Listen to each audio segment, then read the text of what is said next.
Love it. Joining us right now from the Athletic, the lovely, the talented Sam Amick. Good morning, Sam. Good morning, David. Lovely and talented. Wow, that's a new intro. Thanks, buddy. Thought I'd be nice today. It's accurate. Yeah. How you doing, pal? Appreciate it. I'm good. I felt bad, I couldn't fulfill your video request, but we can maybe try to figure that out down the line. Yeah. Now. They want to see you, Sam. They want to see you, Sam. Yeah, we might. We might need to push back our slot a little bit, so I'm not taking kids to school. That is a bit of an issue. I have noticed. Well, now that we're on, Jason and I, for approximately 9.5 hours a day, Could be done. I think we can figure that out. So, I read your content because I pay darn good money to read it, and I try to read all that I can.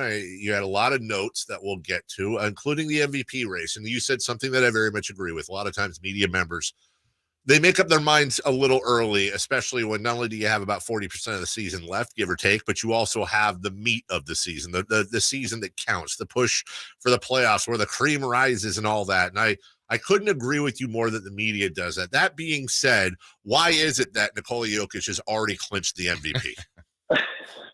Sam, he's the first center ever to be averaging a triple-double. He's the first player in NBA history to be doing it on 70% true shooting and averaging over 20. He's averaging 25. He's got the number one seed in the West. Just give him the trophy now, Sam. I was going to say, at least that sentence didn't end like I thought. I thought you were going to, go back down the Sabonis road and say, why isn't Domantas Sabonis the MVP? That was my question. He's co-MVP, maybe. That's fine. Yeah. Objectivity is a good thing. Good job, buddy. Yeah. Listen, Jokic got incredible stats. Like I wrote, first of all, in the past, I have had times when we thought it was going to be, these three guys, and then somebody kind of came out of nowhere. It does happen sometimes. Even on this one, I know this sounds crazy, but I thought to myself, what if the Warriors went on a heater and just barely lost down the stretch? Guys like Steph, or even a John Moran if they figured their stuff out. So who knows? But my thing with Jokic that I think we got to watch is that, it's the defensive side of the ball. Yeah. And I voted for him the last couple of years and still feel good about that. But, one game is only one game. But when you see Joel Embiid dominate him on the national stage and then from a defensive standpoint, remind you how much better he is on that end, that sticks in your mind. And I think it matters a lot. Like I wrote, it's Jokic and Luka are the two that you better be incredible offensively, like they are, to be the MVP, because on the other end, your coaches are having a game plan for how to defend in spite of your flaws. Sam Amick joining us here. All guests come to you from the Folsom Lake Honda Hotline. Folsom Lake Honda, your one-stop Honda shop. Sam, I think at that, and even maybe the All-Star reserves, which are going to be announced today, kind of come down to it's really opinion. There's no true metric that says this is what an MVP is or this is what an All-Star is. And to that point, I think one of the debates in the Western Conference right now is games played. There's some people that I feel like get eliminated because they haven't played enough games, but others that are in contention. And when you look at it, maybe they've played the same amount of games. I'm talking about guys like, well, maybe AD doesn't qualify. Well, he's played 28 games. Booker can't make it. Well, he's played one more at 29. I don't know that there's a universal metric to help decide this. That's what makes all these things very debatable and gets people all up in a lather, I guess. I agree with all of that, Jay, and with all due respect to the coaches, it's like within all of that, and this actually, I'm going to say this out loud, so maybe I manifest it. I would love to write a story one day about behind the scenes of how the coaches actually make their selections and how much work they do and who helps them, because to expect the coaches to, cut through all that, do the type of analysis that you should be doing in the heart of their season for their team is a lot. And I have a hard time thinking that they're really digging in the way they should.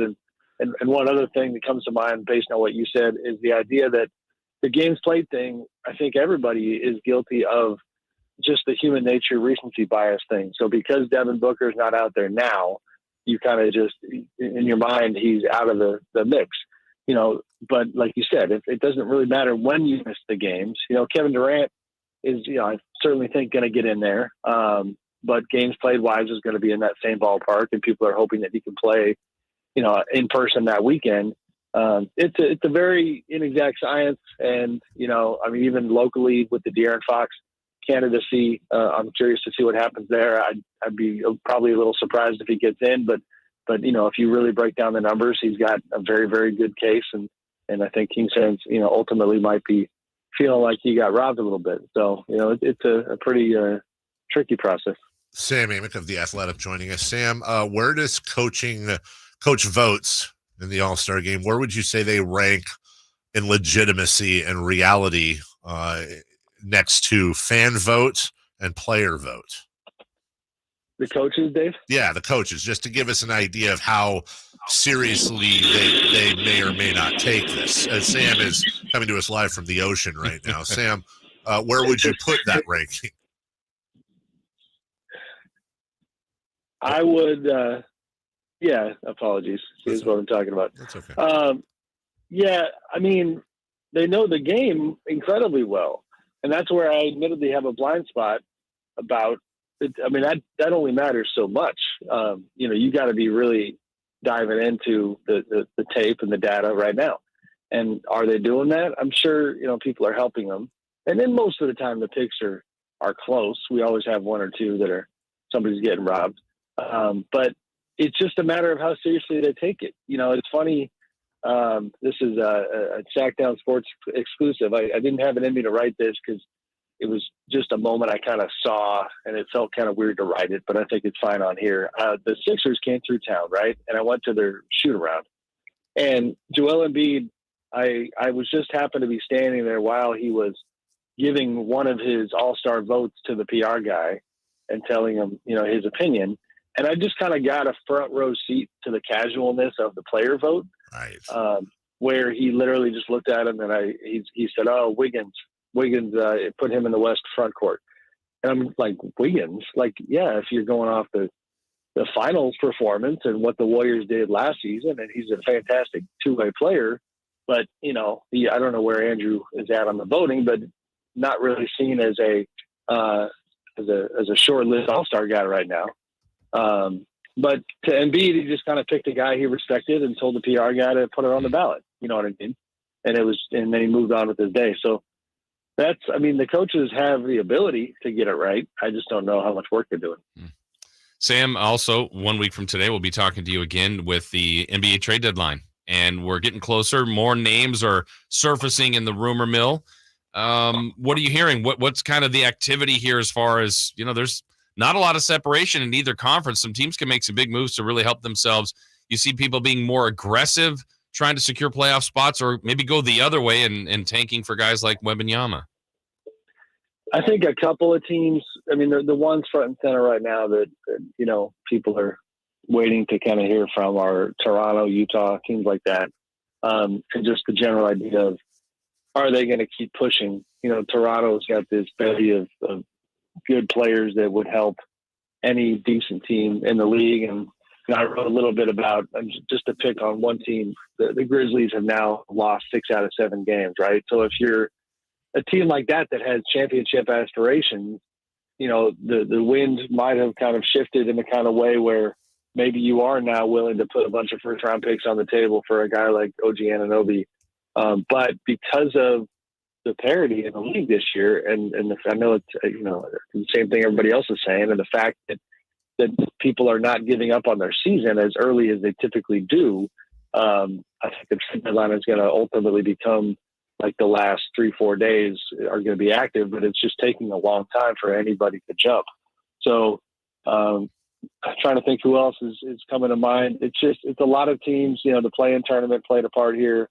In the West, especially where you've got, 6-7 teams separated by 3 or 4 games.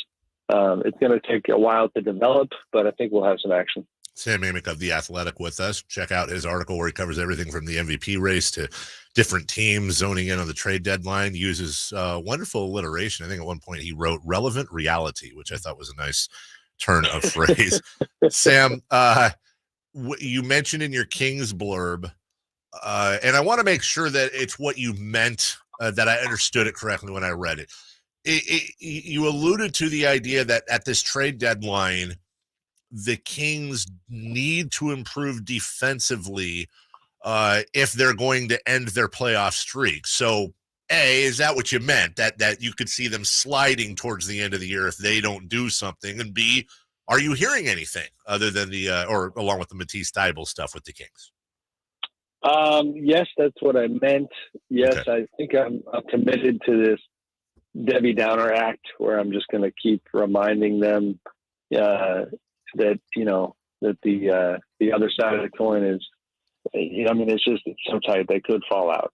And last night, is all you kind of have to watch. The good fourth quarter, they pulled the game out.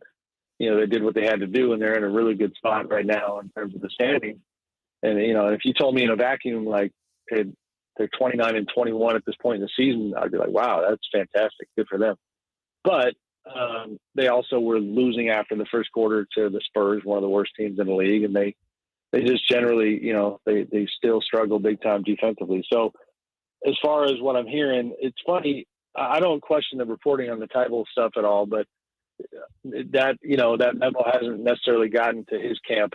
As far as the Kings being a real hot possibility at the moment, that was kind of pushed back on for me.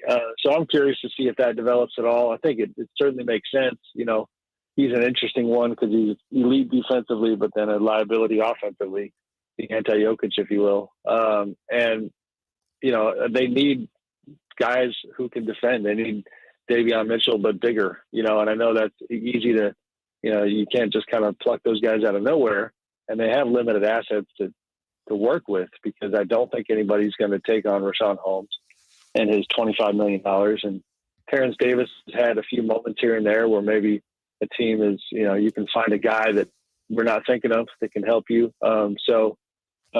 Just defensively continue to have that be the X factor in their wins. I forget the exact numbers, but the defensive rating is far better in their wins than it is in their losses. And that's one thing we've seen all season long. That's Sam Amick from The Athletic.